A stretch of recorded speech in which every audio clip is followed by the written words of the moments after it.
سڵاوی خوای گەورەتان لێ بێ بینەران و بیسەرانی خۆشەویستی کەناڵی ئاسمانی پەیام لە هەرکوێگەن جوانترین سڵاوی خوای گەورەتان لێ بێ. خۆم بە خۆشحاڵ و بەختەوەرە زانم لە ئەڵقەیەکی نوێی بەرنامەی گفتوگۆ بە دیداریەوە یازیز و خۆشەویست شاد دەبمەوە و ئەڵقەیەکی نوێی بەرنامەکەتان پێشکەش دەکەم هەر لە چوارچێوەی گورنگیدانەمان بە ڕۆژی جیهانی باڵاپۆشی و بەرپەرشدانەوەی ئەو گومان و تۆمەتانەی کە ئاراستەی باڵاپۆشی و حیجابی ئیسلامی ئەکرێ بەرنامەی ئەم شەوی گفتوگۆشمان بۆ هەمان مەبەست تەرخان کردووە. بێگومان باڵاپۆشی یەکێکە لە فەرمانەخواییەکان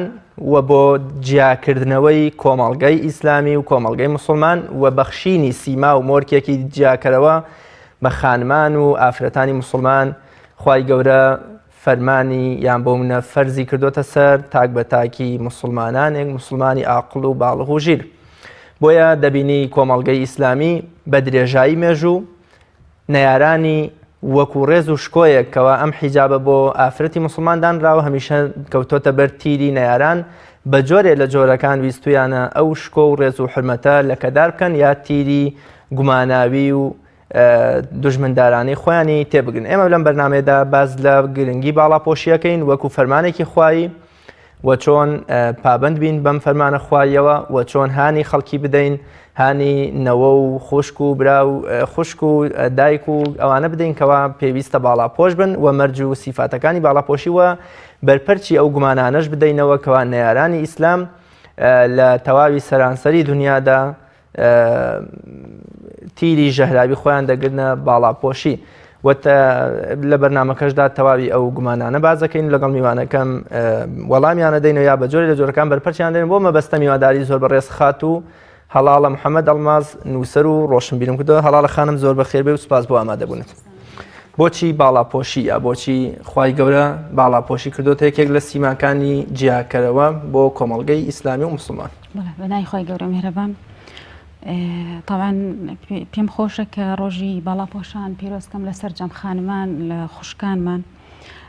کە ئومێ دەکەم ئەوەی کە باڵاپۆشە زیاتر پابند بێ بە مەرجەکان و ئەو مەرجانەی کە دانراوە لەسەری و هەروها ئەو خوشکانیشکەوە بە تەمان باڵاپۆشی ئەنجام بدەن هەنگاوی بۆ هەڵنێن و زیاتر کار لەسەر خۆیان کەن و خۆیان نزیکەنە لە خۆی پەروەردگار. طبعا باڵاپۆشی کە پەروەردگار واجبی کردووە لەسەر ئافرەتی موسڵمان بەو شێوە وەسفەکرێ ئەو فەرمانە ئیلاهەیە کە پەروەردگار واجبی کردو لەسەر ئافرەت کە ئەوەش لەگەڵ فیترەت و داخوازیە دەرونی و لاشەی و بایۆلۆژی و مادی و معنەویەکانی مرۆڤ سازگارە یعنی نەکەر ئافرانی باڵاپۆشی دیارە ئێمە گەرسەیرکەین پێشتر باڵاپۆشی هەبووە و لە پێش ئەدیانەکانی تریشا خەڵک خۆی هەرداپۆشیوە هەر نەتەوە و هەر ژینگەیەک بە شێوازێ مامەڵێ لەگەڵ ئەم چەمکا کردووە. بەڵام کە ئیسلام هاتو ئەم چەمکەی ڕێک خستووە وەکو هەموو چەمکەکانی تر ئیشی لەسەر کردووە بە هەمان شێوە بەیەکێ بە چەند ئاەتی لە قورئانی پیرۆزە ئاماژە بە باڵاپۆشی کراوە کە خانمان کاتێ باڵاپۆشیەکەن فەرمێ بەم شکڵە و بەم جۆرە باڵاپۆشەکەیان کەن. بۆیە باڵاپۆشی لەگەڵ داخوازیەکانی ئینسانە لەگەڵ داخوازی فطرەکانە یەکەگرێتەوە وخوای پەروەردگار حتا کردوێتی باڵاپۆشی و داپۆشراوی کردووە بە نیعمەتی بەهەشت یعنی هەر نەک لە دنیاە کە داوای کردووە بەڵکو لە بەهەشتیشا کاتێ باسی ئادەم و حەوا ئەکرێ کە ئەفەرمێ ئێوە لەوێ ئەلا تەجوع وەلا تەڕعا ئێوە لەوێ نەبرسیتانە بێ نەڕوتیش ئەبن یعنی داپۆشراو ئەبن و پۆشتە ئەبن کەواتە یەکێک لە نیعمەتەکان. بۆیە خوای پەروەردگار بۆ پاراستنی کۆمەڵگە بەگشتی و ئافرەت بە تایبەتی باڵاپۆشی واجب کردو لەسەر ئافرەتان. زۆر باشە. جەناب داماژت بەوە کرد کە لەگەڵ فیترەتە دەرونی و جەستەییەکانی مرۆڤدا گونجاوە ئەمە چۆن جارێکی تر لێگەدەیتەوە و چۆن ڕاوەیەکەیتەوە؟ هەرم ئاەتی کە ئاماژەم پێکرد کە باسی فیترەتی ئینسانەکە کاتێ ئەمە لە کاتێکە کاتێ ئادەم و حەوا لەبەری درەخت ئەخۆن و درەختەکە جلوبەرگیان لێدا ئەماڵێت کاتێک کە خۆی پەروەردگار ئەیانێتە سەرزەوی جاریکە باسی ئەو بەهشتیان بۆ کاکە ئێوە لەسەر زەویا جێنشینن کاتی ئەگەڕێنەوە وەصفی بەهشتیان بووە کە ئێوە لەوێ برسی ئەبن وەنە لەوێ ڕوتیش ئەبن یعنی چکە ڕووتی ئینسان لە ڕووی فیترەتەوە هەست بە ناڕەحەتی و هەست بە ئازارێکە کاتێک کە ڕوود ئەبێ ینی ئەسڵ وارە ناو فیترەت و ناخی ئینسانە ئەمە هەیە کاتێک کە پۆشتە ئەبێ کە بدا ئەپۆشرێ ئاسوودەی بۆ دروست ئەبێ لە ڕووی فیترەتەوە هەست بە سکوونەت ئەکات هەر کاتێک خوای پەروەردگاریش ئاماژەی بە ئاەتی حیجاب کردووە کە ئەفەرمێ لە سەرەتاوە داوا لە پیاوان ئەکا و هەر بۆ ئەم ڕێخستن هو ئەسکا لەکوم یا لە کۆتاییە کە داوای ئافرەتانەکە کە بەم شێوە مامەڵەکەن ئەفەرمێ لعلكم تفلحون کاتێ ئینسانیش مفلیحە کاتێک کە ئینسان ئاسوودەیە ئەو کاتێکەوە ناخی ئاسوودە بێ کەواتە باڵاپۆشیەکی کە لەو خاڵە هەرە گرنگەکان کە تایەتی پەروەردگار ئاماژەی پێکردو ئەوەیە کە ئەو کەسانی کە باڵاپۆشن لە ڕووی دەرونیەوە هەست بە ئارامی و دڵنیایی زیاتر ئەکەن لەوانەی کەەوە باڵاپۆشنین کەواتە کاتێ شتێکی فیتری و نعمەتێکە لە نعمەتەکانی خی گەورە جەناب ئاماژەی پێەکەی خانمی مسلمان تاکی مسلمان چۆن دەبێت شانازی بەم نعمەتی خواوە بکە و بە شانازیەوە بڵێ من تاکێکم بۆ من لە مسلمانان یا تاکێکم لە باڵاپۆشان بڵێ طبعاً باڵاپۆشی ئەگەر ئێمە سەیری قورئان بکەین لە قورئانە ئاماژەی پێکراوە لە دوو شوێنە بە مباشیر باسی باڵاپۆشی کراوە لە دوو شوێنی تریشە لەگەڵ قەیدی ترە ئاماژە بە داپۆشین کراوە داپۆشراوی کراوەکو بە قیسەی ئادەم و حەوا سەلامی خۆی لەسەر بێت کە ئاماژە بە داپۆشین و لیباسی تەقۆ ئەوانە ئەکات لە دوو ئاەتەکەی تریشە کە باسی مباشیر باسی ئافرەتانی مسلمانەکات داوا ئەکا یا ئەیها الذین آمنوا یعنی بە پێغەمبەر ئەفەرمێ درودی خوای لەسەر بێ خوای پەروەردگار کە یا ئەیها النەبیە لە ئاەتێکی ترا کە ئەمانە هەردووکیان مادەم بۆ کۆمەڵگەی مسلمانە لێرە ئیتر تەواو تەعینیەکە و دیاری ئەکا ژنان مادەم ئێمە ئەگەر بگەڕێنەوە سەیری شریعەت بکەین شریعەت دوو جۆر عیبادەتی بۆ ئێمە داناوە عیبادەتێکمان هەیە خاصە عیبادەتێکیشمان هەیە عامە ئەو عیبادەتە خاصانەی کە هەمان وەکو نوێژ ڕۆژ و حەج زەکات مثلا جیهاد حتا کۆمەڵە ئەمە تایبەتی ئینسان خۆیەتی یعنی بەس بۆ خودی خۆیەتی لەوە چه کاریگەری بۆ دەوروبەریش هەبێت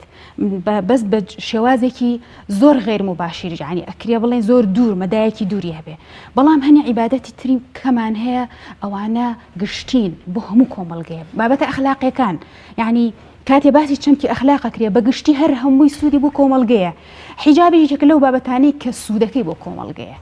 يعني كاتي خوي پروردگار ئاماژەی پێکە ئەفەرمێ قل للمؤمنين يغضوا من أبصارهم آخر خۆ ئەمەش کۆمەڵە مەرجە بۆ پیاو دیاری کراوە هەر باس لە ژن نییە کە ئەبێ پیاوانیش سیرکردنیان کەم کەن و ناڵێت دا چاویان بنوقێن و خۆیان کێرکەن هەر سیر نەکەن سیرەکەن بەڵام لە دیدەکانیان کەم کەن و سیریشتی شتێن نەکەن کە گونجاو نیە بۆ ئەوان سیریکەن جا ئەمانی ڕەبت کردوتەوە بە یەکەوە ینی وشەکان ئەگەر سیریکەن لە ئاەتەکە کە ئەفەرمێ يغضوا من أبصارهم باسي بصرة ونيا دواي أو أفرمي ويحفظوا فروجهم ودامينا دواي أو أنجهيت سر ضل ذلك أزكى لهم أو بوين باشا بو ضلي شو بدروني شان باشا أني كاتي كتشاوي دا أخات وسيرشتينا محرمناكا لروي جستيو بارزرا ولا روي روحي شو بارزرا أبيت بو خانماني بهمانشة وكاتا خانمان أبي شانازيب كان بويكا دستوري كان هي أم دستورة بو بارزگاري أوانا بەدەرەجە یەکەم بۆ پارێزگاری کۆمەڵگەیە کەواتە خانمی مسلمان چۆن هەست بەو ئارامی دەرونیە بکە یان تۆ وەکو خۆت وەکو باڵاپۆشە چۆن ئەم ئارامی دەرونیە دەبینی لە کاتێکا کە باڵاپۆشی مەبەستمەوەیە باڵاپۆشی و حیجاب چۆن لە ڕووی دەرونیەوە خاوەنەکە یا پۆشەرەکەی ئارام دەکاتەوە لە ڕووی دەرونیەوە ئارامی پێدەبەخشێت جارێ مادەم ئێمە مسلمانین وەکو تاکێکی مسلمان کاتی خوای پەروەردگار فەرمانێکی خۆی ئەدا بەسەرا هەست بە ئارامیەکەی کەوا هەست بە خۆشیەکی تایبەتیەکەی کە فەرمانێکی خوا جێبەجێ کردووە وەخوا لە خۆت ڕازی کردووە کە ئەمە گەورەترین شانازیە بۆ ئافرەت کاتێک کە جلوبەرگێکی پۆشیوە ئەم جلوبەرگە خوا پێی ڕازیە ئەنی شتێکی نەکردو خوا پێی ناڕازیە بەم جلوبەرگە قۆناغی یا هەنگاوی لەخوا نزیک بۆتەوە ئەمە یەکێکە لەو ئاسوودەی دەرونیانەی کە بۆی دروستە بێ بەشێکی تری کەیەتە ناو کۆمەڵگەوە مامەڵەی لەگەڵ دەوروبەرە چونکە ئێمە گەر سەیری ئاەتی حیجاب بکەین خوای پەروەردگار خۆی ڕێک حکمەتەکەی بۆ دیاری کردوین هەر لە ناو ئاەتەکە کە ئەفەرمێ ئەی یعرەفنە فەلا یؤذین بۆی بناسرێنەوە ئەزێد نەکرێن ناسینی ئافرەتی باڵاپۆش کە هەر خۆی جلوبەرگەکەیە بەو پەیامەیە گەیەنێ خۆی دەرەخا کە ئەم کێیە خۆی ئەناسیێنێ یەکێک لە زانایانی بواری گەیاندن کە پسپۆڕێکی گەورەیە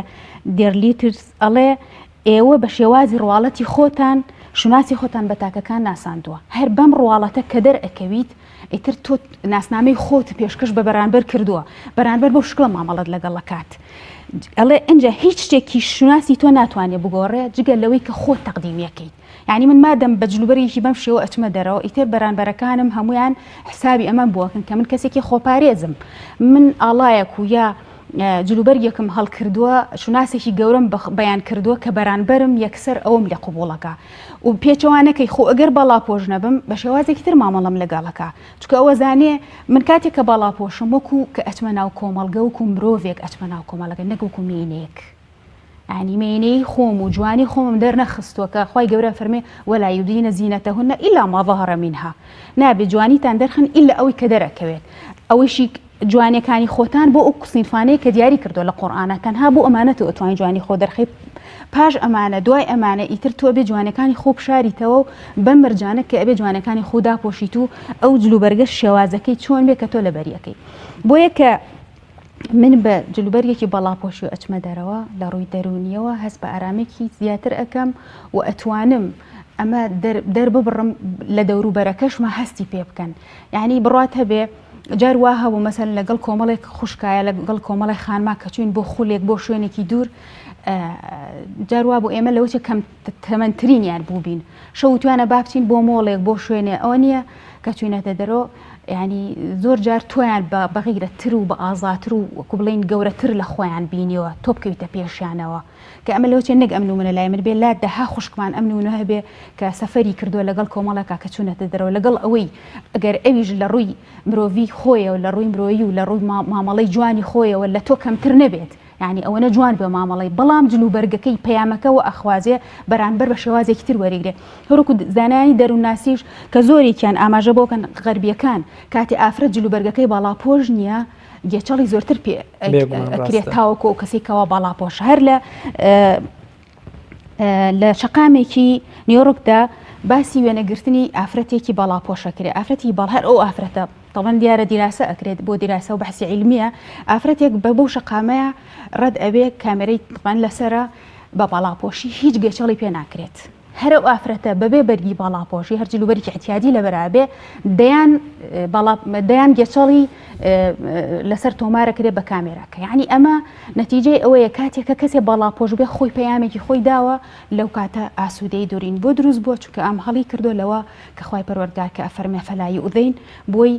ئەگەر سێریکەین هەم پیاوان ئەزیاد نەبن هەموو ئافرەتانیش خۆیان ئەزیاد نەبن چونکە کاتێک ژن باڵاپۆش بێ پیاوانیش سەریان سووکە لە ڕووی دەرونیەوە ئەویش کۆمەڵێ ناڕەحەتی بۆ دروست چونکە ئەو ڕژێ کە ڕژرا مێشک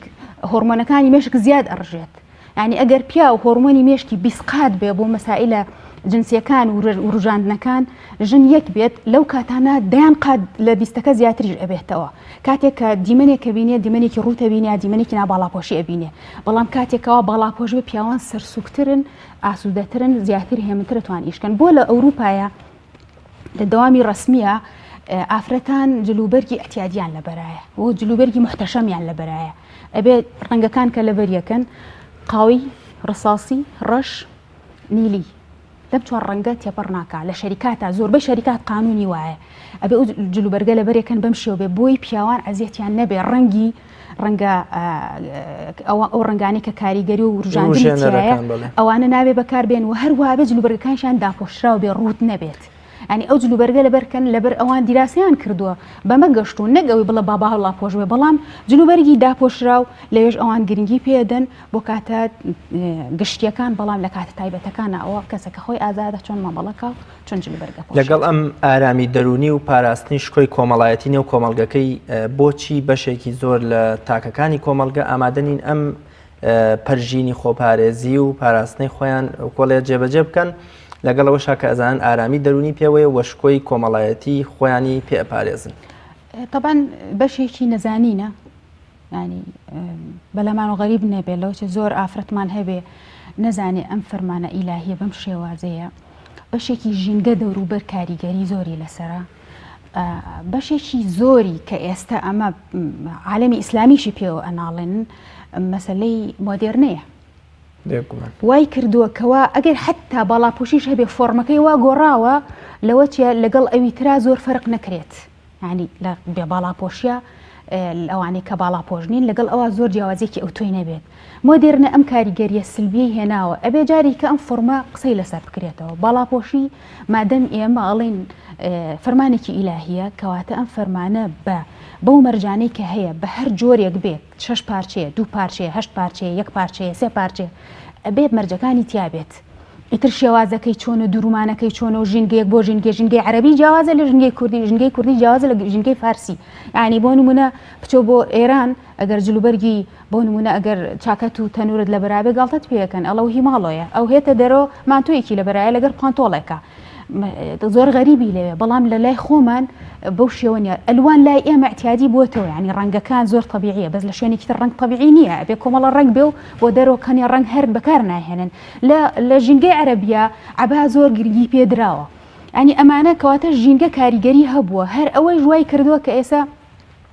بڵین باڵاپۆشی وڵاتی ئێمە وکومە ئاماژەم پێکرد لەگەڵ شوێنێکی ترا فەرقی هەبێ و جیاوازە ئێمە هاتوچۆی موسڵمانە کرد و بەغامانە کرد لێ ئەمان بینی ئەو خوشکانی کە ئەوان باڵاپۆش بوون ڕەنگەکان وکە ئەو ڕەنگانەی کە باسم کرد ئەو ڕەنگانی قاوەیی و بێجی و ڕەساسی و نیلی و ڕەش و ئەمانە بێجگە لەمانە جلوبەرگی کیان لەبەرانە بوو ئێمە کاتێ بە جلوبەرگی ڕەنگە و ڕەنگەوە ڕۆشتین یعنی جێی سەرنج بوو لایەن ینی بۆ ئەوان شتێکی غەریب بوو کەوا مەسەلەن ئەوە کوک بڵێ لای لەوە ئێمە کەوتبینی ژێر هینە قسەوە کە ئەمە باڵاپۆژ نیە ئەم جلوبەرگە ڕازاوەیە بەڵام لە عرفی خۆمانە ئافرەت بەجلی کوردیەوە جاران چۆتە دەرەوە ینی لە سەردەمی زووە ئەو هینیا لەبەر کردووە دەسماڵ و کۆڵەوانیان هەبووە گەورە بووە پشتوشی هەمووی داپۆشن جلەکانیشان بە تەواوەتی مەرجی حیجابی تیا بوو لەبەرەوەم ئابایە دوای لە ئەخیرۆ هاتوۆتە ناو کولتوری کوردیەوە زیاتر عبای ئێمە گەرسەیەکن عبای عەرەبیە ئەو عبایانی کە نەنکی ئەم و دایکی ئێمە کەوا بەکاری یەکێک لە گومانەکان پێی وایە حیجاب و باڵاپۆشی کەلتورێکی عەرەبیە و وەکۆڵێتدا گەڕاوە بۆ نێو کۆمەڵگە ئیسلامیەکان واتە حیجاب و باڵاپۆشی یاسایەکی ئیسلامی نییە ئێمە پێوەی پابەنی بەڵکومە کەلتورێکی عەرەبیە و کاریگەری کەلتوری ئەوانە بەسەر کۆمەڵگەکانی ترەوە ئەمە تا چەند ڕاستە چۆن وەڵامی ئەم گومانە بدەینەوە ئەم قسە بەشێکی ڕاستە بەشێکی تریشی ئەو خوێندنەوە سلبیە بۆ شێوانیە کاتی ئەڵە ئەمە کولتوری عەرەبی بۆ عەرەب نەک عەرەب هەموو نەتەوەکان لە ڕابردووە هەمویان باڵاپۆش بوون بە مانایەکی تر جەستەیان داپۆشیوە ینی ڕوت نەبوون حتا ئەگەر سەیری فیلمە ئیتاڵی قەدیمەکانەکەی هەموو جلوبەرگیان پێش شۆڕشی پیشسازی لە ئەوروپاش ئافرەت هەمووی باڵاپۆش بووە لەم ماوەیە چەند ڤیدیۆیەک دابەزی کە ئاماژەی بەوە کرد لە ئینگلتەرا یەک سەدە لەمە و پێش ڤیدیۆیەکە 10 دقەیە هەرچی خانمە کە ڕەت ئەبێ حتا کڵاویشیان لەسەری قژیشیان دیار نییە هەموو قژ کۆکراوەتەوە لەژێر کڵاوەکایە ینی جلوبەرگێکی دامان هەتا خوار جلوبەرگێکی تەواو ینی هیچ شوێنێکیان دیار نییە و لە ئەدیانەکانی ترا لە دینی بڵێ لە جوولەکەیش و لای مەسیحیەت ئەوانیش باڵاپۆشیان هەیە ئەسڵان ئەوان نیقابیشیان هەیە نیقاب لای ئەوان واجب بووە ژنیان دەموچاوی دیار نەبوو بە ئێستاشەوە لە ناو ئێستا جوولەکە ئێستش بە هەمان شێوە ئەگەر مەسیحیەکان ژنی ناو پەرزگاکانیان بەس حیجابی پێوە مابێ ئەوان ئێستا ژنەکانیان ژنی گەورەکانیان ئەوانەی کە بە تایبەتی پیاوە دینی و پیاوە هینەکانیان دیارەکانیان ژنەکانیان هێشتر هەر نیقابن لە شوێنی خۆیان ناپلە و پێگەیکی تایبەتی خۆیان پێدەن هەتا ئێسش دەموچیان داپۆشن کە ئاینی پیرۆزی ئیسلامیەت لە ناو نیوە دوورگەی عەرەبیە هاتووە ئەبێ ئێمە ئەوە بزانین ژینگەی نیوە دوورگەی عەرەبی وا بووە ئافرەت خۆی زۆر ڕازاندۆتەوە جلوبەرگی ئاودامان بووە بەڵام ئاەتەکە ئاماژە بە چییە کە ئەفەرمێ ئەو لەچکانی کە لە دواوە کردوتانە طبعا ئەمە زۆربەی تەفسیرەکان کە ئیمامی ڕازی ئاماژەی پێەکە قورتوبی و تەبەری و هەمویان ئاماژەی پێەکەن ئافرەت دواوە لەچکی کردووە کە لەچکی لە دواوە کردووە و تەسلیحە و قژی کۆ کردوەوە لە دواوە لەچکەکەی بەستووە سەری داپۆشیەوە چونکە لە عورفی عەرەبیە پیاویش سەرپۆشی داوە بەسەریە شتێکی داوە بەسەرە لەبەرەوەی بوخار و ئەو هەڵم و تۆز و شتێکە لە سەحرایە هەبووە عەزیەتیان نەدا گەرمای بیابان و چا ئەو غوبارەدا لە چاوشت عەزیەتەدا دەموچیان ناشرین نەبێ و عەزیەتیان نەبێ پیاویش هەر دایەتی بەسەر یا و لەو کاتانە کە کاتی طەبیعی بۆ لای بردووە ئەمە لەما ڕاستە کە هەتا ئێرە کە عەرەب بەم شێوە بۆ بەڵام قورئانیەت وەک هەر یاسایەکی تر کە ئاماژەی پێەکە کاتی پێغەمبەری خوا صلی الله عليه وسلم ئەفەرمێ ئینەما بوعثت لئتمم مەکارم الأخلاق ئێمە هاتوین بۆ گەیاندنی ئەو پەڕی چڵەپۆپەی ئەخلاق تەواوکەین ینی هاتوین بۆ گەیاندنی ئەمە هەمووی ڕێکەخەین و تەواویەکەین پێغەمبەر نەهاتووە بڵێ هەمووی سفرەکەم و لە ئەوڵۆ دەست پێکەم نەخێر ئەوەی جوانە هاتووە ڕێکی خستۆ زیادی کردو بێ کۆمەڵشتی بۆ زیاد کردو قورآن ئەفەرمێت ئەی ئافرەتان ئەوانەی کە لەچکەکانتان لە دواوە کردو لەچکەکانتان بێنن سەرسینگیان و سەرملتانی پێداپۆشن خۆ نافەرمێت هەر ملتان داپۆشن ئەو کاتەوە بۆ دوگمەکەتان داخن کە ئەفەرمێ وەلیەضریبن بخمورهن على جیوبهن خمر باسی لەچکە کاتێ لەچکەکانتان لە دواوە بەستووە بیهێنە سەر سنگتان سەر و سنگ جیوب ئەو قەتعەیە کە عادەتەن ئینسان سەر بە شتێکاکە بێ فەتحێکی هەبێ ئەو فەتحەیە کە سەری پیاکەی دیارە لە پێشە دانراوە سەرسنگی ئافرەت دیار بووە کاتێک کە ئەفەرمێ لەچکەکان بێنن ئەوە داپۆش ئەما قسە لەسەر ئەوەکەن ئەڵەن ئافرەت قژی عەورەت نییە باشە ئەڵە چونکە قورئان نافەرمێ قژیان داپۆشن ئەڵێ لەچکەکە سنگیانی پێداپۆشن ئەی عەجەبەن ئەم هاتۆ مخاتەبەی کۆمەڵی خەڵکەکە خۆیان قژیان داپۆشیوە خۆیان ئەوە نییە بڵێ سەریان دیارە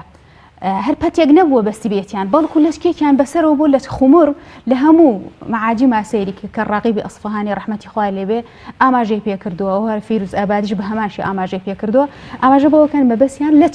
لەچکەکە بێنێتە سەرسنگ و ینی سەر و گردن ینی پێداپۆشن ئەمە لێرە ڕەدی ئەوە داتەوە ئیتر کە ئیسلامیەت ئەنجا داواکە فەرمێ لە کاتێکا کەوەم ئاەتە دابەزیت قەونەم ئاەتە لە ساڵی 5 هیجریە داوازێت 5 ساڵە پێغەمبەری خوا صلی الله علیه وسلم هیجرەتی کردووە ئەفەرمێ کاتێککە داوازی ئافرەتان هەمویان کەچوون بۆ نوێژی عەسر هەمویان لەچکیان کردبوو کەسی بەبێ لەچک ناتە دەر ئێخۆ گروانە بووە ئەی هەر هەمویان ئەبایان دابوو بە سەریانە نە ئەفەرمێ لەچکیان کردبوو هەموو دەموچاوی خۆی داهین کردبوو سەر و قژی خۆیان داپۆشی بوو کە هاتنە دەرەوە کەسیتیانە بکەوە سەر و قژی دیار بێت ئەمە دلیل ئەوەیەکەوە لەو مجتەمەعی ئەو کاتا بۆ شێوە بووە ئێستا کە ئەڵێنی عەرەبی نییە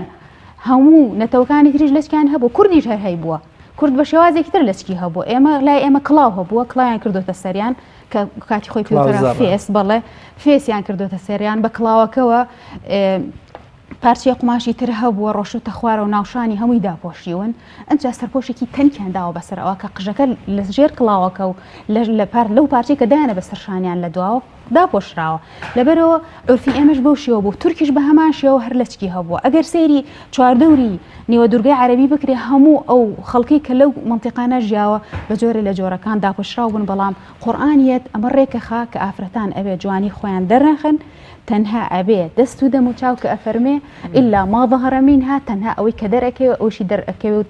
دوڵێن داپۆشینی زەحمەتە چکە تۆ ڕۆژانە کاری پێکەی تۆ ڕۆژانە پێویست پێێتی دەست و دەموچاو بەدەر لە جێبەجێکردنی فەرمانی خوایی و ئارامی دەرونی و پێدانی شکۆی کۆمەڵایەتی بە پۆشەری باڵاپۆشی لە ڕووی جەستەییشەوە توانین بڵین حیجاب و باڵاپۆشی سوودی جەستەیی و پاراستنی جەستە و جوانی و قژی پۆشەرەکەی دەبەخشێ بە ئەو کەسەی کە حیجاب دەپۆشێ طبعا بەشێکی چکە ئێمە باسمان کرد ئەگەر ئاماژەی پێ بکەین زانایانی کۆمەڵناز ئاماژە بەوەکەن حیجاب صرف بابەتێکی کۆمەڵایەتیە یعنی ئەگەر بایۆلۆژی لێ دەرکەین ئەگەر دەرونیەکەشی لێ دەرکەین ڕێک بۆ کۆمەڵگەیە بۆ احتیکاکی بینی تاکەکان لە کۆمەڵگا چکە کۆمەڵگەی مرۆڤایەتی بەبێ ژن و پیا و ناڕوات ئەوە شتێکە لە لای هەمووی هین بۆتەوە یەکلا بۆتەوە ئەم دوانەژە بێ احتیکاکیان هەبێ مامەڵەیان هەبێ مامەڵی کڕین و فرۆشتن یا مامەڵی پەیوەندیەکی ترە بەیەکەوە مثلەن خێزان دروستکردنە مثلەن چوونە دەرەوەیە ئەم هەموو کێشەی کە هەیە خوێندنە چوونە مزگەوتە ئەمانە ئەگەر باڵاپۆشی نەبێت کە خوای گەورە ئاماژەی پێکردو ئەفەرمن هەموو ئەوەی کە هەیە تەنها بۆ پاراستنی شکۆ کۆمەڵایەتێکەیە لایەنە جەستەیەکە خۆ ئەگەر سەیریکەین باسی جەستە کراوە باسی چاو کراوە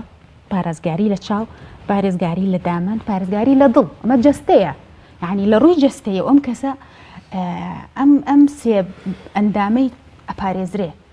وهروە بۆ ئافرەتانیش بە هەمان شێوەیە کاتێکەوە باڵاپۆشی ئەکا ئەبێ ئەو باڵاپۆشی بەو شێوازە بێ کە بیان گەیانێتە ئەمە پاراستنی ئەمانەی چکە کاتێکە ئینسان ئەگەر لە ڕووی دەرونیەوە باش بوو دڵیشی باشە بێت وەنیە ئەنی کە تۆ ئارام بوویت کە دڵت ئاسایی لێیدا بە ئارامی مامەڵە ئەەکەیت بەڵام ئەگەر ئارام نەبووی دڵیش ئاسایی لێ نادا و کاتە کۆمەڵە تووشی نەخۆشی دڵ و ئەملاولا ئەبێت بۆیە لە ڕووی جەستەیشەوە ئەنجا هەندێک لە زانایان ئاماژیان پێکردووە کە مەسەلەن بۆ ڕۆماتیزمە ئەوانەی کە تووشی ڕۆماتیزمە ئەبن مەسەلەن بۆ حیجاب بۆ ڕۆماتیزمە باشە هەرچەند من خۆم وەکو خۆم یعنی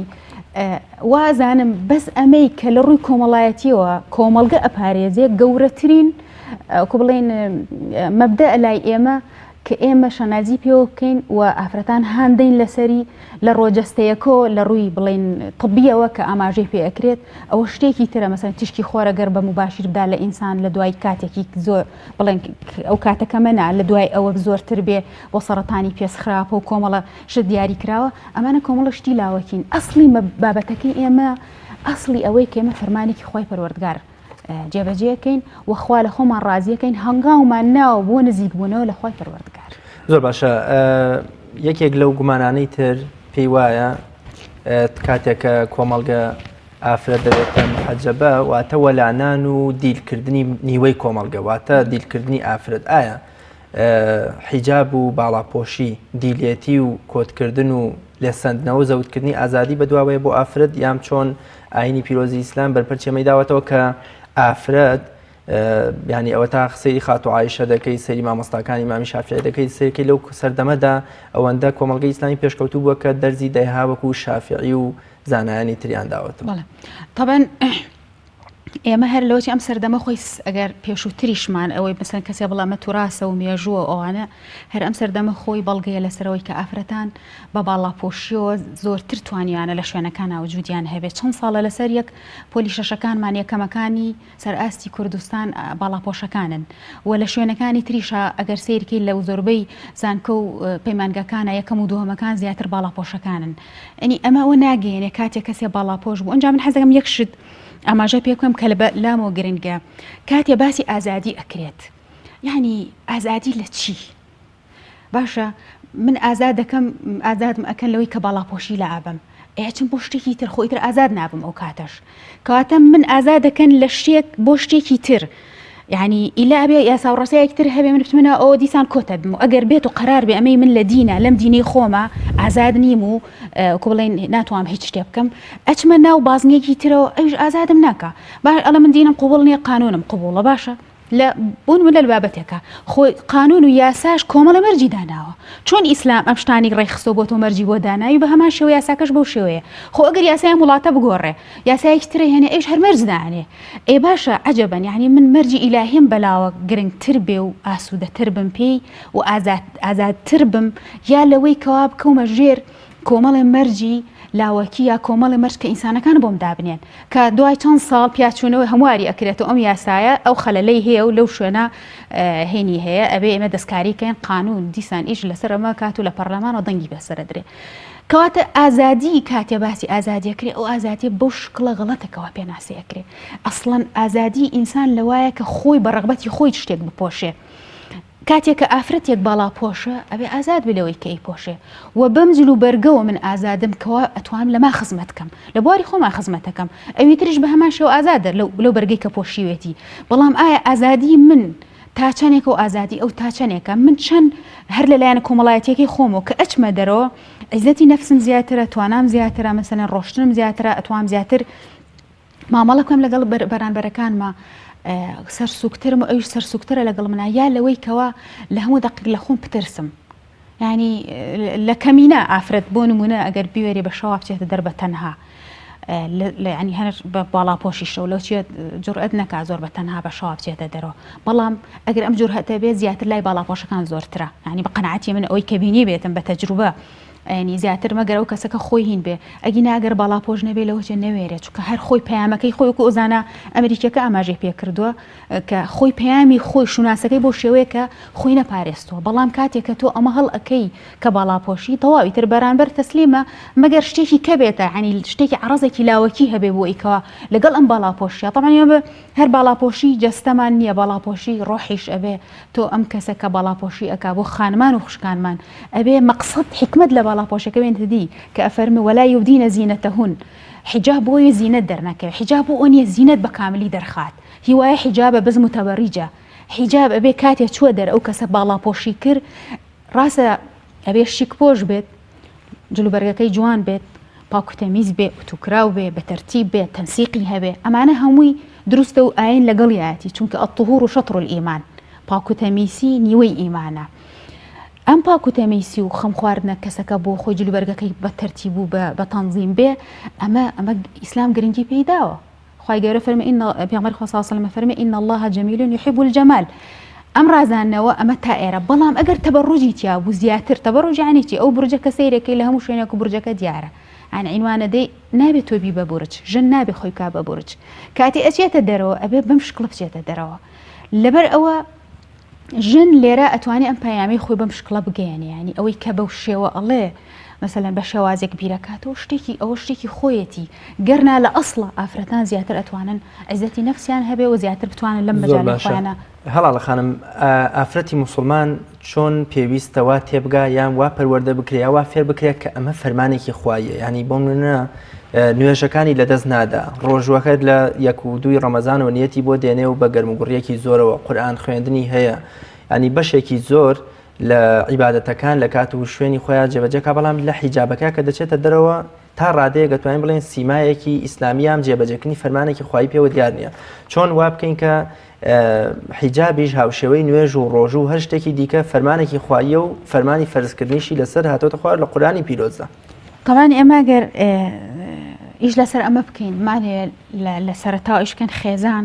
ماڵی یەکەمە بۆ ئەمە، دایک و باوک ئەبێ بەڵین بنەما و بنچینەی ئەم ئیشان، ئەبێ دایک و باوک ئەم کارە چۆن نوێژی لا خۆشەویستەکەن بەڵاپۆشیش لا خۆشەویستکەن و دایکەکە بێتە قودوو بۆ مناڵەکەی. دایکەکە شتەکان زۆر ئاسان نەکا، یعنی هەر بڵە قەیناکە، ئێمە ئیسا نمونەی زۆرمان هەیە لەوە، هەر توێتی قەیناکە قەینا ئێستا ئیتر ناتوانێت کۆنتترۆلی کا لەوتی ڕۆژە لە ڕۆژان یا نەی بردوێتە مەجلیسێکەوەکەوە هەموو کچ بێ لە تەمەنی ئەوە باڵاپۆش بن قسە بگۆڕنەوە یا ڕەفیقێکی نەبێت لەو مەجالە. خێزان ئاماژەم پێکرد لە سەرەتاوە ژینگە خزم و کە سوکار لە دەوروبەری کە نزیکن،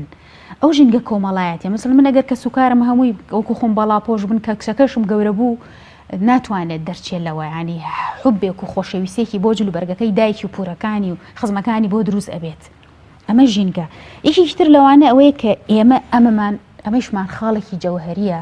وازعی دینی لای ئێمە کاڵ و کرچە تا ئێستا، ینی نەمانتوانیوە ئەم بابەتە دینیە بە تەواوەتی ئیشی لەسەر بکەین. چونکە ئێمە پێغەمبەری خوا صلی الله علیه وسلم ئەفەرمێ البر حسن الخلق، بر حسنی خلقە ئەو پەڕی جوانی و چاکی ئینسانە، بەڵام والئیسم ما حاک فی صدرک، ئیسم ئەوەیە کە لە دڵتەیات و ئەڕوا. ئەوانەی کە باڵاپۆش نین لە خێزانەکان کەم خێزانەکە باڵاپۆشەکە چیتە ماڵی لە ڕووی نایبێت لەگەڵ دانیش چکەسەکە شتێکی تایە ئەم ئەو شتەی نەکردووە. یا من جارێک لە بەرنمەیەک لە شوێنێک بەرنامەم هەبوو هاتمە دەر لە ستۆدیۆ ئافرەتێک دانیشتە بوو جلوبەرگەکەی زۆر ڕێکوپێک و ینی هیچ نەوە بەسەر سەری ڕۆت بوو، تر میش بە خێرات نوشتم کرد، ینی ڕێزی تایبەتیم بۆ ئەو خانمە هەیە، وتم بەرنامەت هەیە، وتی بەڵێ بەرنامەم هەیە، وتی ئەی تۆ، وتم من بەرنامەم هەبوو هەر قەدەرەوەزانم هەر لەسەر باڵاپۆشی بوو، وتم لەسەر باڵاپۆشی بەرنامە بوو یەکسەر بەبێ من هیچ بڵێم، یعنی من هەر ئەوە نەمود نەمزانی ئەو لە ناخیاش یەکسەر وتی وەڵی من زۆرم حەز لە باڵاپۆشی و بەخوا زۆر دەمێت کە بە تەمان بیکەم و بەسەر چیەکەم جورئەت ناکەم و جارێک کردووە لام بردو ئێستا ئەترسم بیکەم و بە زۆرم حەز لێ، یعنی یەکسەر لە ناخیا خۆی شتێک هەیە حەز ئەکا و کارە بکە. یا مثلا خەڵکی کە ئەبینی ئەگەر لە ناو خێزانێکا بێ خێزانەکە بڵێن پابەندی دینیان ئاینیان هەبێ حەزم کارەیەکا بەڵام ڕێگەکانی نازانێ، بۆیە ئەمانە هۆکارن کەوا کاتێک کچێک یا خانمێک سستە پیا و یەکێکی ترە لە هۆکارە هەرە سەرەکیەکان داواکاری پیاوانە. پیاو ئەگەر ئافرەتی خۆی نەڕازێنێتەوە لە دەرەوە کە بیبینێ زۆر کەشخە نەبێ ناچێت هاوسەرگیری لەگەڵ بکە. یعنی ئەمە لەوچە هەنێک پێی سیر بێ، بەڵام ئەمە لە زۆرینەی کۆمەڵگەی ئەمە بەم شێوەیە. حتا ئەو برایانەمان لەوەچێ کە گرنگیش بە باڵاپۆشی بدا ئەڵێ قەیناکە من ئەمە مادەم بەدڵمە داخوازیە کەم و دوایی ئەکەم بە باڵاپۆشی، لەوچێ دوایشان نەتوانێت بیکات ئەو خوشکە نەبێتە باڵاپۆش لەگەڵ یا کە ئەژی. ئەنی کەواتە داواکەری پیاوان وە ئاکا کە ئافرەتان زیاتر گرنگی بە خۆیان دەن و ئافرەتان گرنگی بە باڵاپۆشی کەمتر بدەن، حتا ئەوانەی کە ئاماژەم پێکرد جارێ باڵاپۆشە بەڵام مەرجەکانی باڵاپۆشی تیانە، ئەوانەی کە خۆی پەروەردگار داوای کردوتیانە ئەوش هەر لەبەر خاتری پیاوە. مەسەلەن لەو چێ پێیە بیبینێ یەکێک ببینێ حیجابێکی مەزبوط بڵاوە هەست بکە ئەمە هەر نازانێ خۆی ڕێکخاو هەر جلوبەرگی بەم شێوەیە نازانێ ئەمە خانومە بۆ دەرەوە ئەم جلوبەرگی بەم شێوەیە لە ماڵەوە جلوبەرگی جوان و ڕێکوپێک و کەشخە بۆ هاوسەرگەی خۆی لەبەرەکە، بەڵام کاتێک کە ئەمە ئەبینێ کەواتە داواکاری پیاوانی کە لە هۆکارانە جا بۆ ئەوی ئەو خوشکە یەکی تر لە خاڵەکان ئەوەیە چاولێگەریە، ینی ئێستا مەسەرەن ئەچێتە زانکۆ برادەرەکانی بەو شکڵانین ئەمیش پێی قورسە هەمانە مەسەرەن کە ئەچێتە شوێنە بڵین تایبەتەکان مەسەرەن شوێنی خوێندن بە تایبەتی لە جیاتی ئەوەی پابند بێ زیاتر سیرەکەی جلوبەرگەکەی ئاسایی ئەکاتەوە یا لەوە لە باڵاپۆشەکەی تۆزێک نەرمتر ببێ یا قژی دەربهێن یا مەسەرەن گرنگی بە بەرجەکانی باڵاپۆشی نەدا کە ئەمە ژێکی تر لە خاڵەکان ئەم چاولێگەری و مۆدێلاتی کە ئێستا هەیە بەڕاستی مۆدێل لەم سەردەمەی لە سەدەی 21 کاریگەریەکی زۆر سلبی هەیە لەسەر تاکەکان و تاکەکان خەریکە لە ڕووی ئەوەی کە زۆر مبالغە بکەن لە مۆدێلا تووشی نەخۆشی ببن کە ئێستا دایان خەڵک گرفتارە ئەنی لەوە چێت کەنتۆرەکەی لەم سەر بەەوە سەرجلی تیاابێ بڵە هیچ نییە بیکامە بەرم کە ساڵان خەڵک دوو دەجلی هەبوو ئەتیادی خۆشی گۆڕی و کێشەشی نەبوو لەوەی ڕێکوپێکیش دەرچوبێ کە چوبێتە دەرەوە جا بۆی خانمان ئەم هەنگاوە بنێن ینی هەنگاو بنێن بۆ باڵاپۆشی دوور بن لە هەموو ئەو شتانە چکە کاتێک تۆ فەرمانێکی خوایی لە بەردەمتایە حەز و خۆشی دنیا و مۆدێلاتیش لە بەردەمتایە کاتی ئەگەر کە خۆت ئەپێویت ئەی باشە دنیا خۆتەوە ئەبێت کەمادەم دنیا تەواوە بێ کەسێکم ئەمرێ لە پەنامە هەستەکەم هەیە ئەڵێ گەڕاومەتەوە لەو کاتێک کە خزمەکەم مردووە مەسەلەن باوکم مردووە لەو کاتەوەی تر هەستم کرد کە دنیای تر هیچ مانایەکی نیە ئەگەر ڕێتەوە بۆ فەرمانەکان یەکی لەو فەرمانەیە کە جێبەجێیەکە فەرمانی باڵاپۆشیە ینی کەواتە بێ هەنگاو بنێ یەکەم هەنگاو گەرمکردنی بین خۆشیە لەگەڵ خۆی پەروەردگارە یعنی ئەگەر کەسی ئیمانی بڵین خۆشەویستی بۆ خوا زۆر نەبێ ناتوانە باڵاپۆشی کات چکە باڵاپۆشیرەوە ئاسان نییە کاکە ئەوە خۆتان لە چکتان نیە بەسەرەوە ئەوە لە زستانە هەرچۆنێک بەڵێ قیناکە بەس لە هاوینە خەریکە بسووتێکی دەدەرەوە سەر و قش هەموویە بێ بە ئاو تۆ لەچکێکی گەورە و لە بەسەرەوەیە سێ چوار نوع جلوبەرگی لە بەرایە بەڵام پیاوە بین یەک قەمیسی لە بەرایە و پانتۆڵێک ینی جلوبەرگی کەمی لە هێشتر قۆڵیشی ڕوتە و سەریشی ڕوتە و هێشتر هەرە لە گەرمامە دەورە تۆ سەیری بخشکێکی خانوێکی باڵاپۆش کە ئەگەر ئەمە لەبەر خۆشەویستی خوانە بێ و نزیک بوون لە خوانە بێ ناتوانێت ئەمە بکە لەگەڵ ئەوەی من ئاماژەم پێکرد لەگەڵ فیترەتا بەڵام فیترەت باز لەوەی کە جسمی ئینسان نەک ئافرەت هەر ئینسان پێی خۆش نیە جسمی دیار بێ چۆن پیاوە پێی خۆش نیە ڕوت بێ وەکو ئینسان ئافرەتیش بە هەمان شێوە بەڵام خۆ باڵاپۆشی بەم شکڵە و بەم یاساکە ئەبێت تۆ بیکەی ئەگەر لەبەر خاتری خوانە بێ کەس نایکە ینی هیچ کەس ئامادە نیە خۆی بۆ شکڵە داپۆشێ بۆیە ئەبێ یەکەم کەس یەکەم جار هەوڵی چی بدا ئەوەی کە پەیوەندی لەگەڵ خۆی پەروەردگار خۆش بێ دووەم کە پلەی خۆشەویستی گەشتە پلەی ڕقابەت چاودێری خوایی مادەم نەزانم خوا سەیرمەکە هەموو دەقەیە ئەگەی لێمە چاودێری لەژێر چاودێری ئەوام لەژێر ڕێحەتی ئەوام ئەوەش خاڵێکی ترە ئەجا نیەت هێنان ئەبێ نیەت بهێنێت لە ئاەتێکە خوای پەروەردگار ئاماژە بە ئین تەنصروا الله ينصركم ويثبت أقدامكم ئەمە بۆ باڵاپۆشیش بە هەمان شێوەیە چونکە ئین تەنصروا الله ئەگەر ئێوە دینی خوا سەرخەن دینی خوا لای من چۆن سەرخرێت کە باڵاپۆشی بکەم دەخوا چیم لێەکە سەرمەخان ينصركم خوای گەورە من سەرخە چیشم لێەکە هیوای لە آخر ماوەسە ئەترسم بیکەم و دوایی لای بم نەمە ترسە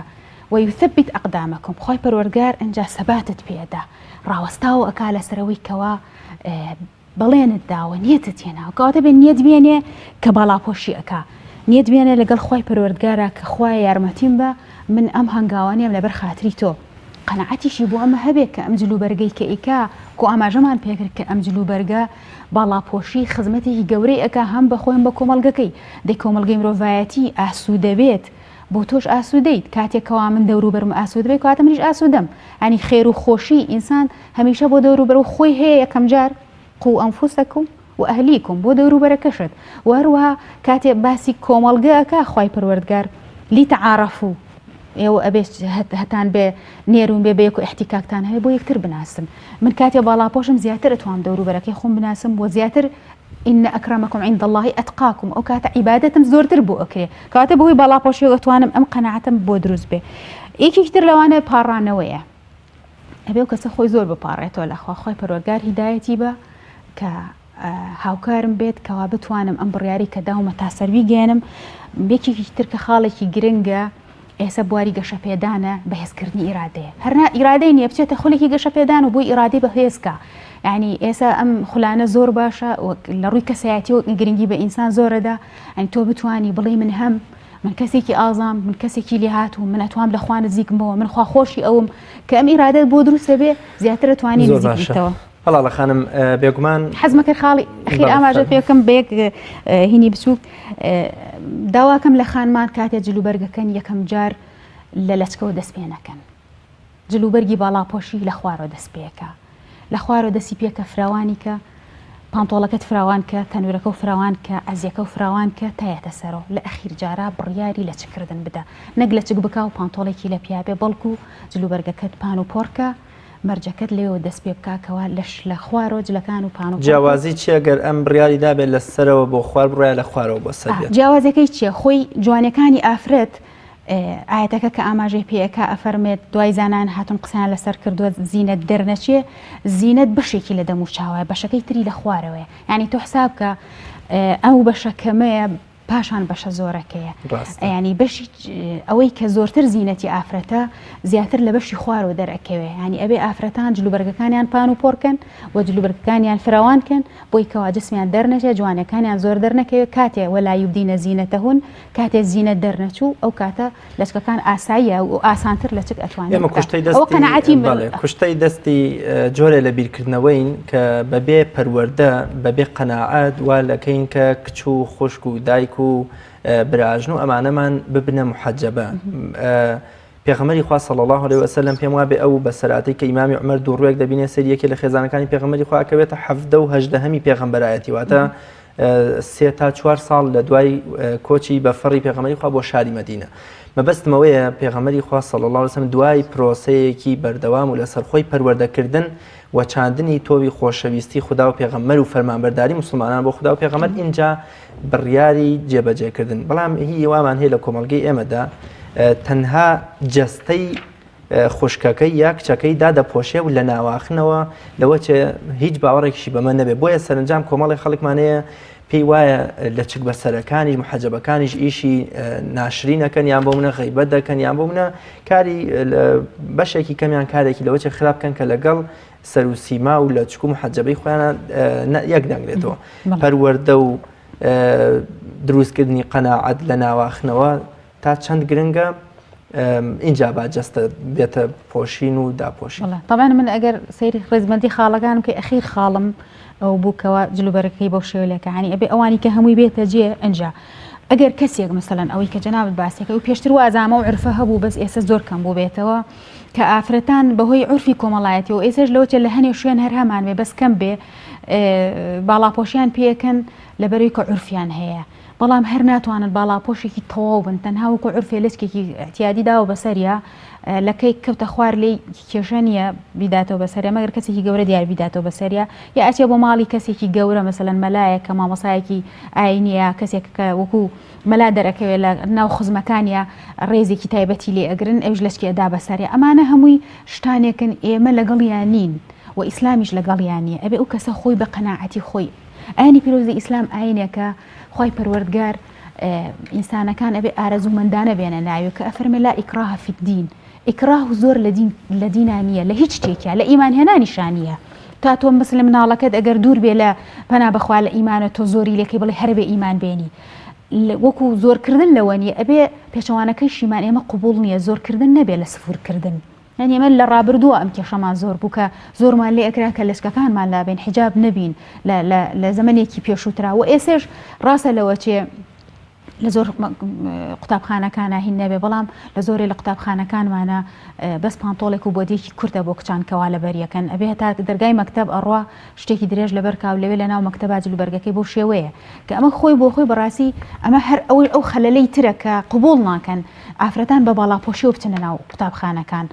جلوبەرگەکانیان بەم شێوازەیە جلوبەرگی شەرعی ناهێڵن بپۆشن یا ئەبێ کەسێکی نزیکی ئەو مناڵە بڕوە ئەو کچە بڕوا بڵێ من کچەکەم بەم شکڵە نەبێ ناتوانێت داوام بکە ئەگەر قوبوڵتانە باش ئەگەر قوبوڵتانی ئەوە من مناڵەکەم دەرەهێنم مەگەر بەو شێوازە تۆزێ بترسن نمونەمان لایە لەوانە ئەنجا ئەهێڵن ینی ئەگینا بەم شێوەیە بەڵام ئەوەی کە ئەگەر کەسێک زۆر کا لە مناڵەکە بۆی بەڵاپۆش بێ ئەو بەڕاستی ئیشێکی هەڵی کردووە ئەبێ یەکەم جار دینی لا خۆشەویستکە هەروەکو شعائرەکانی تر وەکو عیبادەتەکانی تر مناڵ ئەگەر خۆی خۆش نەوێ ناتوانێت لێو نزیک بێ ئافرەتیش بە هەمان زۆر بە کورتی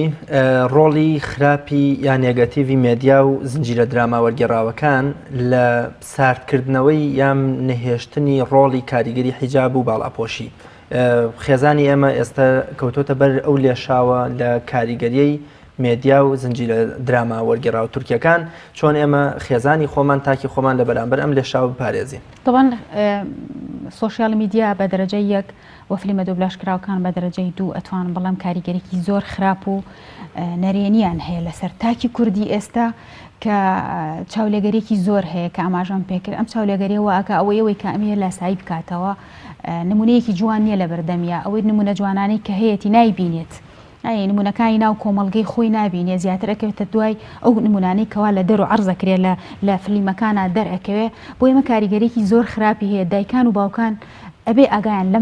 لەم مەجالە بێ و ئەگایان لەو کەناڵانە بێ و ئەو ئەفلامانە کەوادا ئەوازێ دانیشن خۆیان شتێک سیرکەن خێزانەکان کەوا گرنگی و کاریگەری هەبێ من بیر بەرەو کاتێک کە یەکەم جار کە فلیمی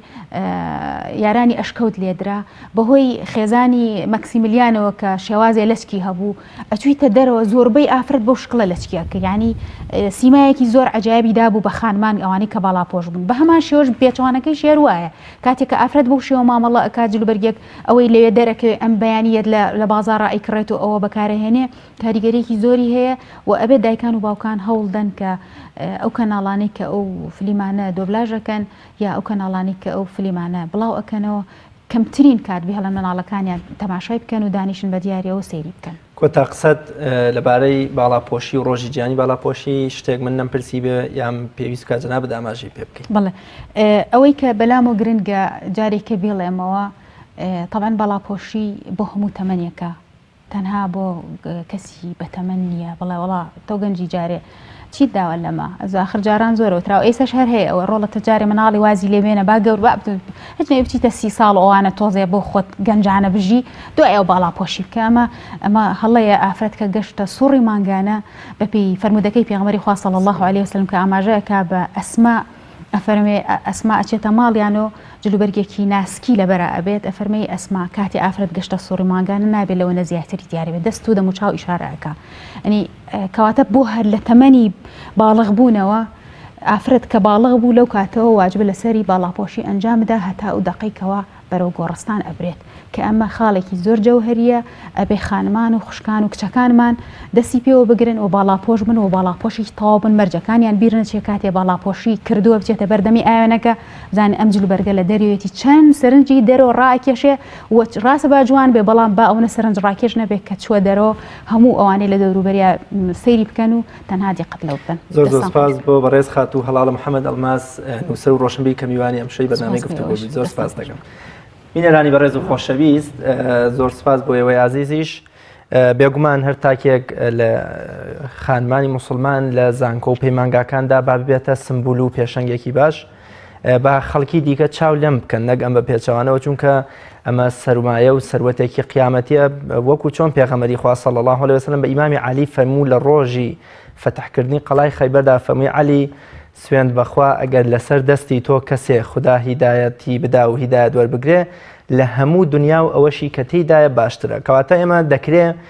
ناتوانین هەمومان ببینە نووسەر ناتوانین هەمومان ببینە بانگخواز ناتوانین هەمومان ببینە ڕۆشنبیر و نووسەر بەڵام خۆ دەتوانین هەمومان ببینە بانگبەرێکی پەیامی خوا لە زانکۆ لە دائیرە لە پەیمانگار لە کۆڵانەکەی خۆماندا بە سەر و سیمایەکی ئیسلامیانەوە بانگەشە بۆ پەیامی خوا بکەین سابڵکو کە مرۆڤ کائینێکی چاولێکەر و تەقلید وەکوڵێ لاساییکەرەوەیە بە چاولێکەری ئێمە کەسێ بێتە باڵاپۆش یان کەسێ بێتە شوێنکەوتی پەیامی پێغەمبەری خوا تا سەروەتی دنیای و قیامەتی بەدەستبێنین و خوا لە خۆمان ڕازی بکەین. زۆر سپاس بۆ ئێوەی عزیز و خۆشەویستیش تا بەیگەشتنەوەی تر لە ئەڵقەیەکی تری گفتوگۆ بە دیداری ئێوەی عزیز و خۆشەویست شاد دەمەوە هەر شاد و سەرکەوتوو بن خواتان لەگەڵ.